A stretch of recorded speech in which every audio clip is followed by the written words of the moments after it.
Добър ден! Включваме се от Исландия.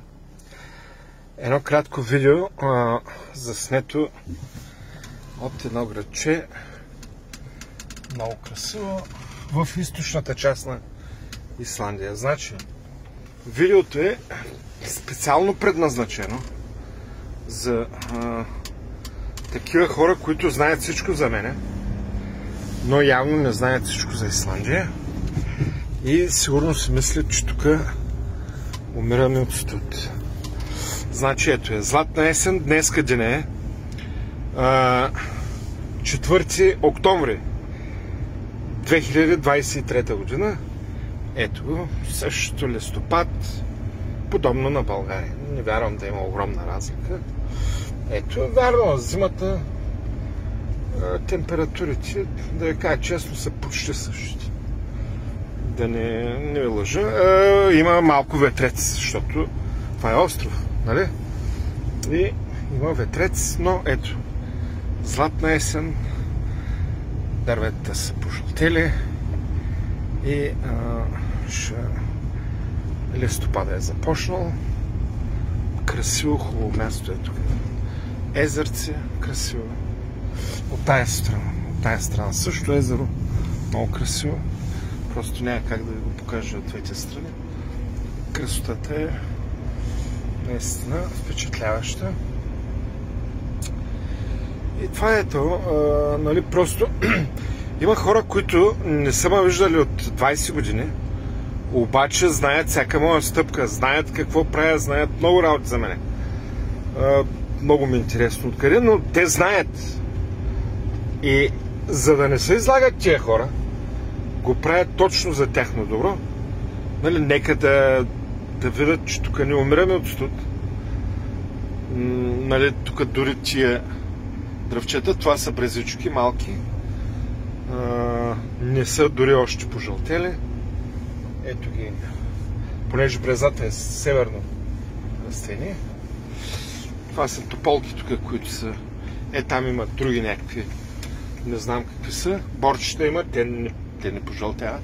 Но има и други, които не са още пожълтели. Ето ги. Тополките. Това е, ето, далеч много красиво. Голяма красота, просто. На мен ми хареса, на вас не знам, нали. Никой не е длъжен да харесва.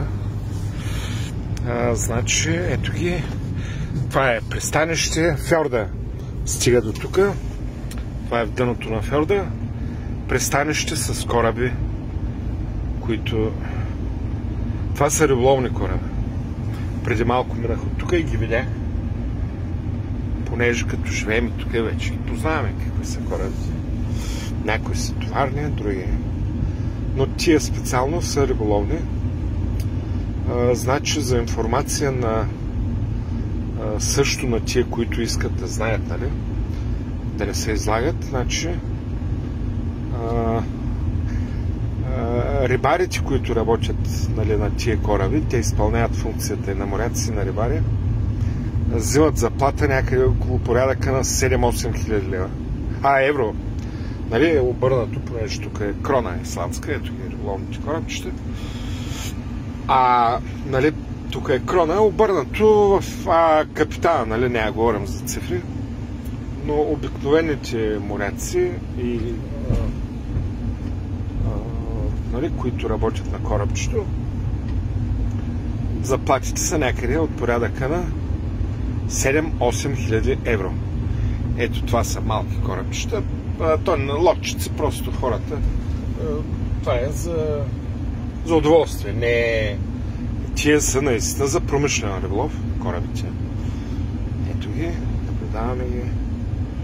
Красиво, хубаво място. Хората са материално осигурени, но няма някакви изгъзъци, такива огромни къщи, някакви...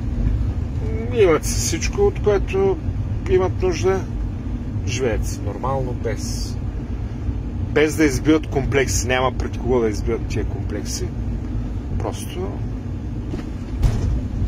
всички се знаят тук и няма пред кого да се показват. Така че това е.